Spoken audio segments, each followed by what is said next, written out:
Game na? Game? Boss Roy, let's go, Anta. Go. Okay, so what's up mga brod? So yun, no? Bali sa araw na to, ibababa na natin yung makina ng ating Land Cruiser na i-overall. So wala lang, actually OJT talaga to kasi sabit lang naman kami ni Peds dito sa gawang to. Kasalukuyan pa namin siyang hinihintay dyan sa point na yan, pero wala, masyadong mabilis din ang pangyayari. Kaya naibaba na natin ng mabilisan lang yung makina. Tsaka yun nga, yung dun sa kabilang video natin kahapon, binawasan na natin yung engine, kaya ngayon mabilis na lang siya. Let's go. So yun, no, lumalabas na yung ating makinang pantahe, Singer engine. O Chip, tira Chip. Yun, no. Siyempre magigiganyan-ganyan lang tayo para may contribution tayo ng konti, no. O game. Tama ka. Alright. So, it's officially out. Magkano kaya bibili ni Boxer to, ha mo?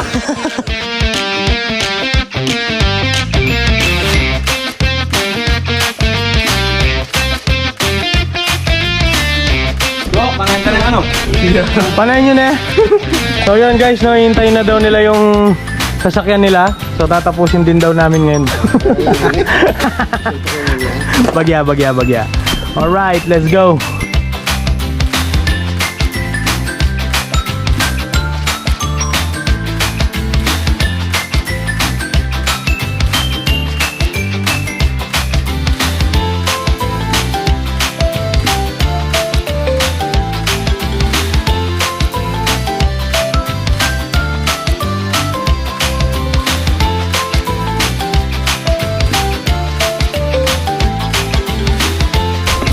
Okay guys, so first time natin magtatanggal ng ganito kalaking timing cover, no?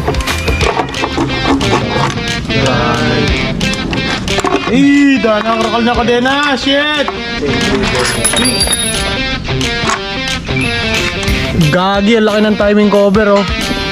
Oh, pakita mo yung nasa loob. You know. Let's go. Boss Roy, what do you do for living? Tambay. Tambay. So Chip, shoutout muna Chip. Chip, wala ka bang gustong shoutout, Chip? Shoutout. Alright. So, nabuksan na natin yung ating front cover na. Shoutout sa mekaniko. Kung hindi mo ginawa, wala kang mekaniko. Alright, so babaklasin pa rin natin siya. Oh, OJT student, kini ka? I teach you. Oh. When your motorcycle has broken chain, you find something like this, it will do. Yeah. Okay. Okay. Guys, no? So, nandito pa rin yung technology ng mga lumang kotse. So, kita nyo. Shoutout sa mga 90s boys dyan.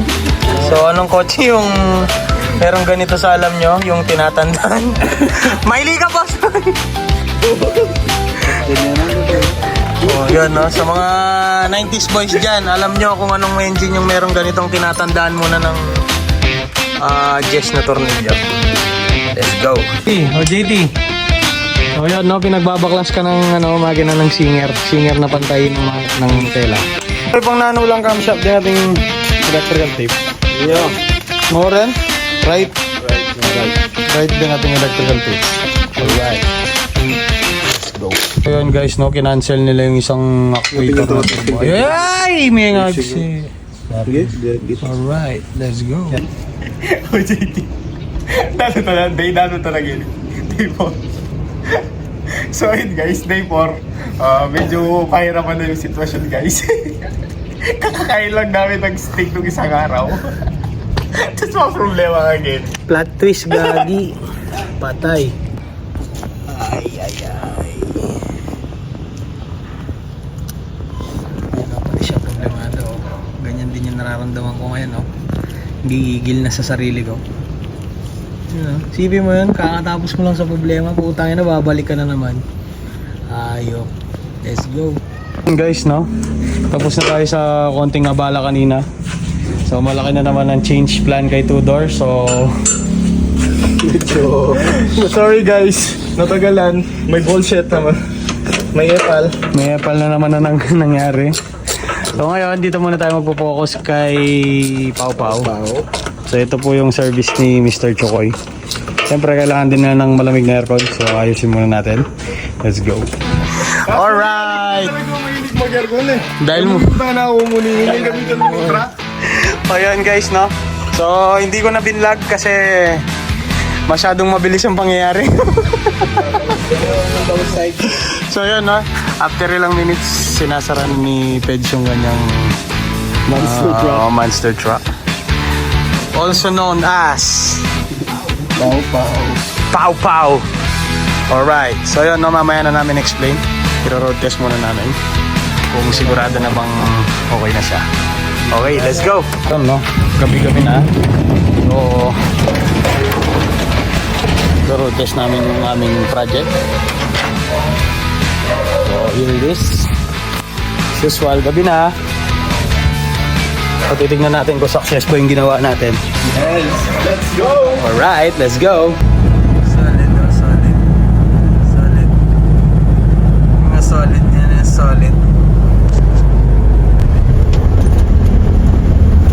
Voice check. Voice check. OJT! OJT yan! OJT na naman, boss! Ayun o, OJT. OJT nila yung kotse niya. Let's go.